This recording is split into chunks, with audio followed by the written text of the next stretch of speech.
ये जो वक्फ का पूरा मामला चला और वक्फ अमेंडमेंट बिल लेकर के आई हुकूमत, फिर पार्लियामेंट के दोनों ऐवान में उसको पास कराया और उसके बाद राष्ट्रपति के पास गया और मुहर लगी, गेजेट नोटिफिकेशन हुआ, कानून बन गया, सारी तंजीमें सुप्रीम कोर्ट चली गई। पूरा ये चलता रहा हंगामा और सुप्रीम कोर्ट फैसला रिजर्व कर चुका है इस पूरे मामले पर, तो फैसला भी जल्द आ जाएगा, तो सबकी निगाह है उस फैसले पर। मगर इस बीच ये नैरेटिव जो सेट करने की कोशिश की गई है कि मुसलमान और ख़ासतौर से वक्फ बोर्ड, और वो वक्फ बोर्ड किसी भी रियासत का हो, किसी भी सूबे का हो, वो जब चाहे जिस ज़मीन पर भी चाहे या जिसकी भी ज़मीन पर चाहे अपना बोर्ड लगा सकता है, अपना झंडा गाड़ सकता है और उसका मालिकाना हक फिर वो उसी का हो जाएगा।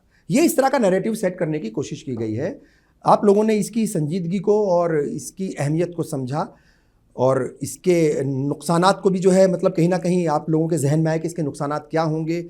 एक दूरी बढ़ेगी, खाई पैदा होगी मुसलमानों के बीच में और हिंदुओं के बीच में, और फिर ये एक शुरुआत की एक मुहिम की और हिंदुस्तान के आम शहरियों को, आम नागरिकों को और हिंदुओं को ये बात समझाने की कोशिश की जा रही है कि नहीं, ये लड़ाई ना तो आपसे है और ना ही आपकी ज़मीन के ऊपर वक्फ बोर्ड या मुसलमान अपना हक जमा रहे हैं। क्या कहेंगे? आपने बिल्कुल सही कहा। ये जो अभी तक पिछले 10-15 साल से जितने भी अटैक हुए हैं मुस्लिम कम्युनिटी पे, ये सबसे बड़ा हमला है जी। अभी तक तो ये हो रहा था कि लिंच कर दिया, किसी बच्चे को मार दिया, जेल भेज दिया। लोग इसलिए चुप रहे कि अल्लाह ने उसके बच्चे को बचा लिया, खामोश रहे। बुलडोज़र अगर किसी के घर पे चला तो दूसरा इसलिए रहा, खुश रहा कि मेरा घर बच गया जी।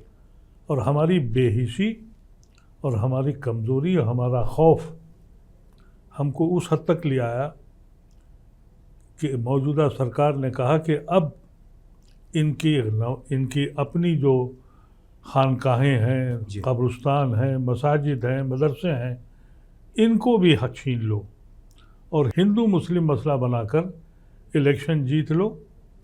लेकिन अल्लाह का करना ये हुआ कि जब पार्लियामेंट में जब बहस ये आई, उस वक़्त ये इशू बन गया कि ये हिंदू मुस्लिम मसला नहीं है, ये कॉन्स्टिट्यूशनल अथॉरिटी का मसला है, संविधान को बचाने का मसला है।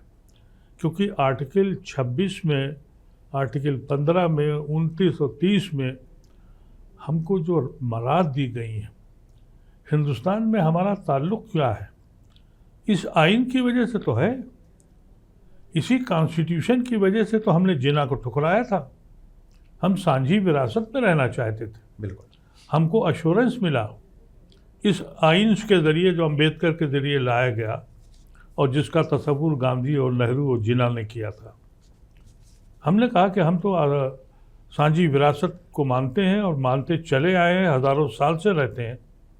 अगर हिंदुओं ने यहाँ गंगा में स्नान करके अपने को पवित्र किया है तो उसी पानी से हमने वज़ू करके यहाँ सजदे भी किए हैं।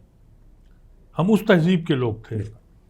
लेकिन अक्रॉस द पार्टी लाइन सब ये समझ में बात उनकी आ गई और मैं समझता हूँ कि ये एक जुमला अखिलेश यादव ने कहा था कि वाटरलू है सब मौजूदा सरकार का, और हम लोग इंशाअल्लाह इसको वाटरलू ही बना के छोड़ेंगे इनके लिए। इसलिए कि जो इस वक्त हमको सपोर्ट है उन लोगों के साथ जो आइडिया ऑफ इंडिया पे बिलीव करते हैं, वो चाहे हिंदू हो, चाहे क्रिश्चियन हो, चाहे सिख हो या बौद्ध हो, हर कम्युनिटी ये समझ रही है कि सिर्फ़ और सिर्फ मुस्लिम कौम को बर्बाद करने के लिए, और उनको इस बात का एहसास था कि डरी हुई सहमी हुई कौम है, इसको लिंच करते रहे, ये बोले नहीं।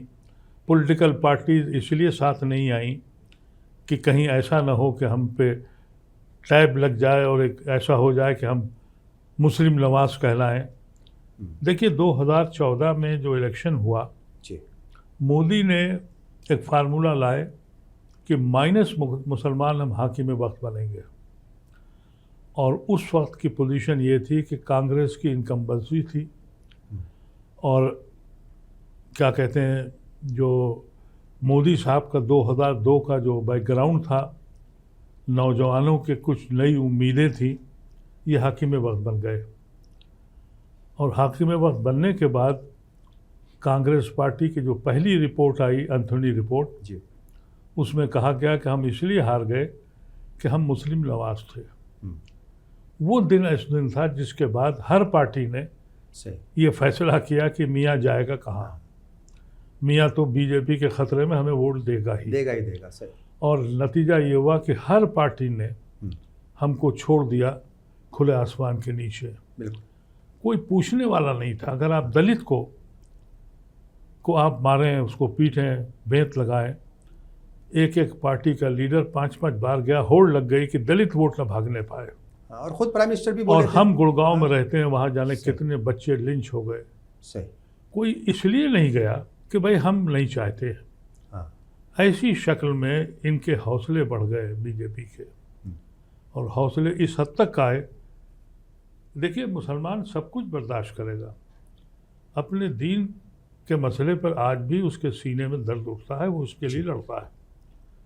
जब ये पार्लियामेंट्री कमेटी की मीटिंग हुई थी तो मुझे सबसे पहले बुलाया गया था जी।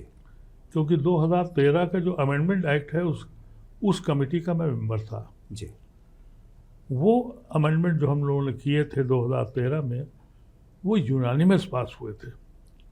उसमें बीजेपी के 2 मेंबर थे, प्रकाश जावड़ेकर और नकवी, मुख्तार अब्बास नकवी जी।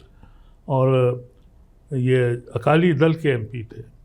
Every party unanimously pass the amendment of 1995। उसको हमने मजबूत किया था। उसके बाद इनकी सरकार आ गई 14 में जी। अगर ये चाहते कि वाकई इस्लाहात वो करते जो 2013 के अमेंडमेंट में आई थी, या कुछ छूट गई थी कुछ अच्छी, उसको तो मजबूत बनाने के लिए उन्होंने कुछ नहीं किया। ये बहस में भी कल बात आई है जी कि भाई आपने 10 साल में क्यों नहीं किया। हमने कहा था आप रजिस्ट्रेशन कराइए। हमने कहा था उसमें कि अब देखिए, मिसाल के तौर पर जो औकाफ के ऊपर इतना हंगामा इन लोगों ने मचाया और झूठ बोला कि साहब ये तो पूरी दुनिया में, हिंदुस्तान में उनके पास इतनी ज़मीनें हैं और इतना किस्सा है, और हम तो साहब इनको बहुत फ़ायदा दे देते। 40% से ज़्यादा ज़मीनें जो हैं वो मसाजिद की हैं, खानकाहों की हैं, दरगाहों की हैं। उनसे क्या आपको आमदनी मिलेगी? 20% से ज़्यादा, जो कि खुद सच्चर कमेटी को ये कोट कर रहे हैं, ये नहीं बता रहे हैं जी। सच्चर कमेटी ये कह रही है कि 20% से ज़्यादा ज़मीनें गवर्नमेंट ने एक्वायर की हुई हैं, चाहे वो स्टेट गवर्नमेंट हो या सेंट्रल गवर्नमेंट हो। और तमाम सरकारें उसमें इन्वॉल्व हैं, मतलब हर सूबे और की। उसके अलावा 10% ज़मीनें ऐसी हैं जो आर्काइव्स के पास हैं, ASI के पास है, आर्कियोलॉजिकल सर्वे ऑफ इंडिया के पास हैं। 15% के करीब मस्जिद ऐसी हैं जिसमें आपको आमदनी हो सकती है। पंजाब के ज़्यादातर हक जो वो ज़मीनें हैं जो हिजरत कर गए वक्त की, वो सब पे कब्ज़ा है किसानों का, उस वक़्त से जब से यहाँ का मुसलमान भागा जी। वो हमारे पास उसकी कोई वो नहीं थी। ठीक है, बिल्कुल ठीक है। जो ज़मीनों की जो वक़्त की, इसमें कोई दो राय नहीं है। इसकी सज़ा मुसलमान उन लोगों को मिलना पड़ेगी जिन्होंने अल्लाह की ज़मीन में खुद बुर्द की। सही। लेकिन मतलब ये तो सच्चाई है, आप भी मान रहे हैं कि मुस्लिम तबका भी इसमें इन्वॉल्व था खुर्द बुर्द करने में। बिल्कुल।